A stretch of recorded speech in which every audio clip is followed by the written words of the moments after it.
I don't think George Santos is a bad guy. He did some silly things. I think he'd be the first to admit it. He will admit it coming up. But I've always liked George, and I reached out to George, and he's going away this weekend, and it's got to be pretty scary. At the most, he'll do is over 7 years. I would bet he'll do a lot less. But at any rate, the thought of going away this weekend for a long time has to be a little scary, even for a guy like me, and I'm a lot tougher than George. So here he is, the former Long Island Congressman, George Santos. George, how you doing this Monday morning, pal? Sid, long time no speak. Thank you for having me. And it's a countdown. It's a very sombering, long countdown between now and Friday. Oh, it is Friday. I thought maybe it was Sunday. Yeah. So how does that work on Friday? Do you drive yourself to prison? Does somebody pick you up? How does that work? Well, yeah, I have arrangements, but yeah, we just go in ourselves. We self-surrender and, move on. So I read something recently, maybe it was a week or two ago, and you were pretty angry. You were on Twitter, and you said, listen, I'm not killing myself. I guess some people said you may kill yourself. I'm not killing myself. I did what I did. I'm going to pay the price, and then I'm going to come home and resume my life. I don't know what was the impetus behind that tweet or why you were saying that. Were there people out there that thought you were suicidal or that depressed? I'll tell you what it is. There's enough people out there, enough detractors. I'm not going to name names. It's just I don't give people oxygen anymore. Well, people I worked with in the chamber, they have this funny way of saying, oh, George Santos should be taken in faster. He's going to either escape. He's going to kill himself to evade accountability. I mean, I actually have to deal with that on a regular basis, Sid. I've actually been having to deal with garbage like that on a regular basis since I was in the House. So I just wanted to set the record straight for everybody to see. And the benefit about me and my detractors are that I get way more coverage than they'll ever do. So at least I got to put it out there so more people get to see my side of the story instead of their side of the story. But how have you been? Has there been bouts of depression? Has there been major bouts with anxiety? Were you even suicidal for a minute? I mean, this is pretty scary stuff. How have you been for the most part over the last couple of months? Look, to say you're not scared, to say you're not nervous, that's just BS, right? Let's keep it straight. Let's keep it straight for the audience over here with Sid and friends, because I think it's important. It's not an easy road, right? You do some dumb stuff, you get caught, you effed up, you got to pay the price. Now, one might argue that the price is a little too steep here, and some are saying it's not enough. I mean, I have people like Nick Laloda who doesn't think this is enough, or that I got it off easy, whatever. Look, I'm not here to litigate this, but if I'm talking on face value, how this feels, it sucks. I've struggled with mental health in my life before, and that's no secret. I've always been very open about that because I encourage people to seek help. But this has been very challenging. It's been a moment of a lot of self-reflection, a lot of deep thought, and definitely how did I get here? How does my life, at 37 almost, tomorrow's my birthday, Oh, so my it's God. like, wow. How did they get here? That's the question I keep going over and over in my head. I mean, the good news is you'll be 38 tomorrow. You're still a young man. You serve a couple of years. 37 tomorrow. Oh, you'll be 37. So look, you'll be in your early 40s when you're out. And I think, talking to you as much as I have over the last couple of months, even though the last couple of months we haven't talked often, but we certainly had enough conversations for me to get the feeling that you are accountable, that you fought it. Who doesn't fight it? I mean, come on. I mean, Bill Clinton told us time and time again he never had any sexual contact with Lewinsky. He knew he did. So I don't get mad at you because you fought. I knew the truth. I think you did too. But I feel like you are remorseful. Some say he's a psycho. This guy's a sociopath. He's not remorseful. He would do it again if given the chance. So here's your chance, Santos, before you go to jail on Friday. Do you admit you made mistakes, and are you remorseful? Sid, absolutely. And I've been having this struggle session, I guess, with people saying that I'm not remorseful. They seem to know more about my feelings than I do. But I say this, I leave your audience with this last comment. You would wish and be very lucky if every politician who's ever told a lie had the courage to go on Fox News or on WABC, Newsmax, you name it, and admit to it. Because last I checked, I'm the only one who did it. Everyone deflects. So if that's not accountability, I don't know what is. And I'm sorry. I've made colossal mistakes. I've disappointed a lot of people. I've let a lot of supporters and former staffers and family members and friends down. And that's my own doing. That's my own unraveling. And I just want to say thank you for all the years and for all the great memories, Sid, and to everybody who's listened and sent positive messages. I appreciate them. You guys keep fighting. I'm going to be MIA for a while, so I just want you guys to remember, keep fighting because there's something worth fighting. We have a intense mayoral race coming up. We have a lot of things happening in the national stage, and unfortunately, I will not be in action for these. And I just want to say thank you, and I'm truly, deeply sorry. I believe you, George. I really do believe you. A couple more minutes, I'll let you go. I know you're pretty emotional right now. I do want to get your opinion actually on the mayor's race, but what are you most afraid of? You watch these silly TV shows, and some of them are real. Some of them are certainly over-dramatized, like Oz, for example, right? I mean, guys in prison and guys get raped and all this nonsense. What are you really, on a realistic level, what are you most afraid of? Is it being locked up? Is it being alone? What scares you most about the next couple of years? I lived somewhat of a sheltered life, Sid. I was afforded the life of not having to deal with certain situations, elements, and circumstances. And here I am going into a place that is circumstantial at its root. So definitely everything scares me. Everything concerns me, and there's a problem with that is I'm not a take it and shut up kind of human being. I speak my mind. If I see something wrong, I'm going to say it. And if somebody tries to do anything with me that is not within like my acceptable norms, I'm going to speak out. I also understand that there's a very toxic culture of machismo, let's call it, that goes on in these places and even among COs. So it's a very challenging experience. It's different than everything I've been in any situation I've been in my life. So the whole thing is scary. The whole thing is concerning. Yeah, and you're a known name, so you go into this place. I don't know if there's been any conversations, George, with your attorneys, with you, about protecting you because you are a known name, right? And some idiot, some jerk off in that jail is going to get his jollies off. I'm the guy that kicked George Santos' ass. I mean, hopefully that doesn't happen. Believe me when I tell you, George, you know how much I like you.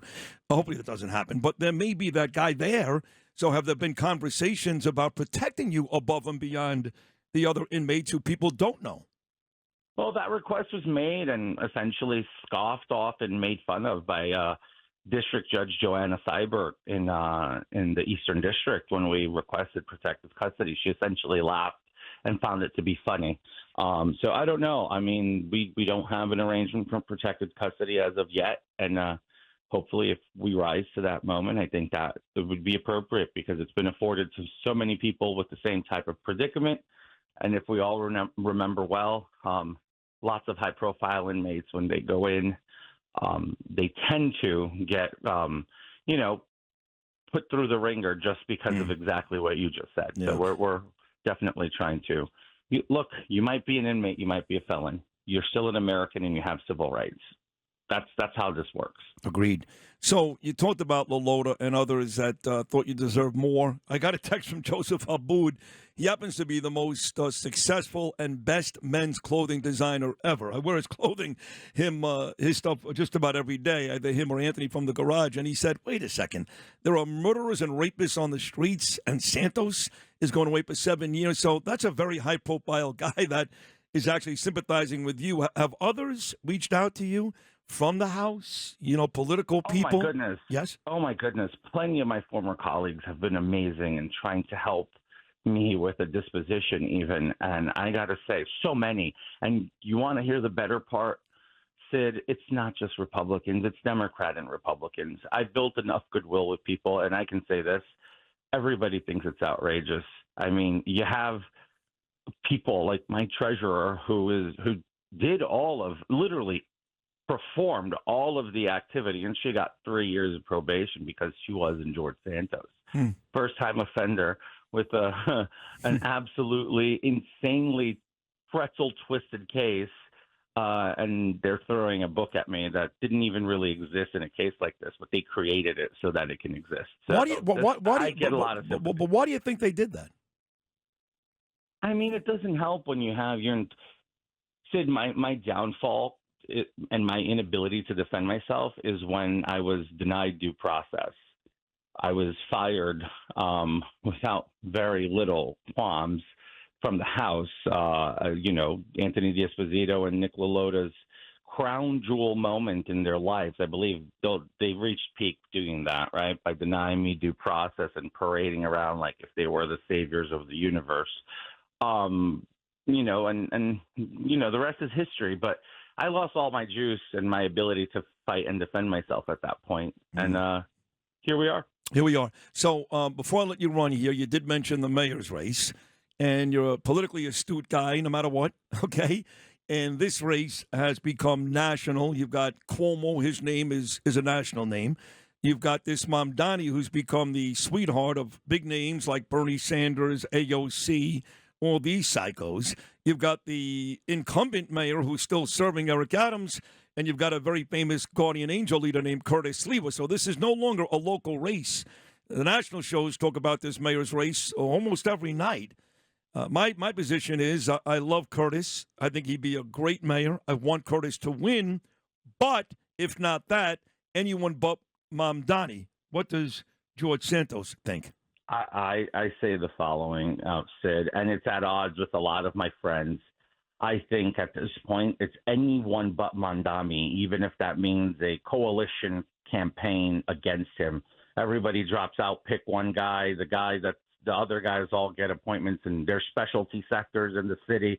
I even struggle with that because I wouldn't want Cuomo involved in any level of government in New York, but over Mamdani, sure, I'll take the grandma slayer. I mean, it's the only alternative that makes it excusable. But the reality is we're in a very, very bad position because it's anyone but Mamdani. The man's an existential threat to everything we believe in. He's a dangerous human being. New Yorkers should be nervous, focused, and involved for this campaign because this man literally represents everything we've been screaming at the hilltops to be worried about. And he materialized in the middle of our backyard, and we let it. What about this 2026 gubernatorial race here in New York? I know we're far away from that, but you know the names. Elise Stefanik seems to be the front runner. Trump loves her. But guys like Mike Lawler, Bruce Blakeman, they're kind of throwing their names in that ring, too. Does George Santos have a favorite in the governor race next year? I mean, look, not endorsing no favorites, but I think there's two people that I think are the appropriate candidates, and I can tell you Bruce Blakeman ain't one of them. It's definitely either Elise or Lawler, but somebody has to announce so people can start galvanizing. It's funny. You say Bruce Blakeman definitely isn't one of them. So clearly you've got a hard on, and I get it. I would too. It's not a hard on. It's not a hard on, and I know how to I know how to put politics aside. Are you kidding? I think Mike Lawler shouldn't run because I think he's the only one that can win his seat. I have a bone to pick with Mike. I don't hate Mike.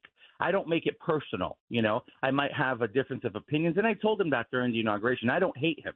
I genuinely don't. I like Mike Lawler. Despite everything, I don't hate the guy. Right. And I said that to him. I said that much to him at the inauguration when we were at the Crypto Bowl.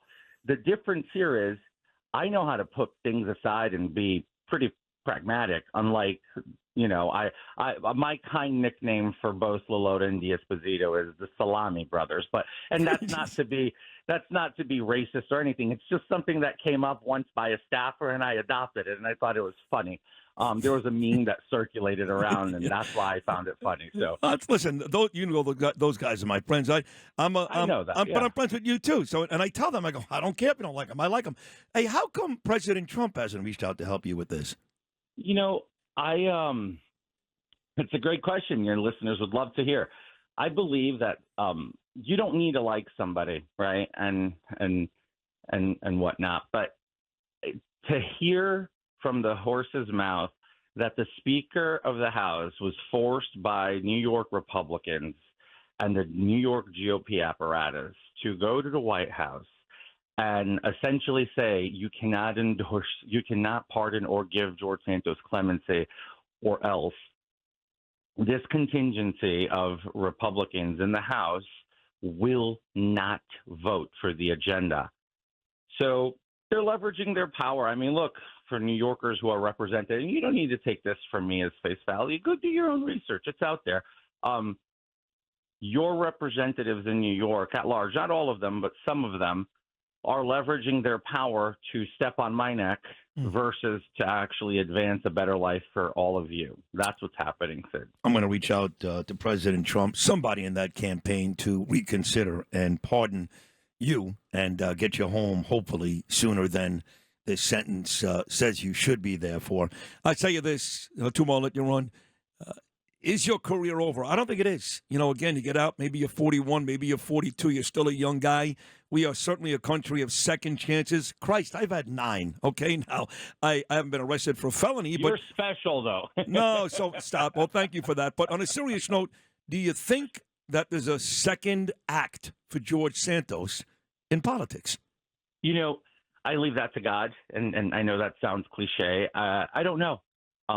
Personally, today, my headspace is I'm uninterested in a second act in politics, but that's just probably given the circumstances. But in the future, we just don't know. Things can change, and if they do change, you'll be the first one I'll let know. How about that? I appreciate that. Listen, I just want you to be safe. Wouldn't be the first time. You're the best. It wouldn't be the first time I gave you an exclusive. No, that's true. That's true. Listen, I just want you to be safe, and I want you to be well, and I want you to come out and resume life and have a great second chance at life. But before I let you go, you got emotional about 7 minutes ago. I do want the final words from George Santos to my listening audience, because there's a lot of my audience that actually is rooting for you and actually does feel like you got jobbed here.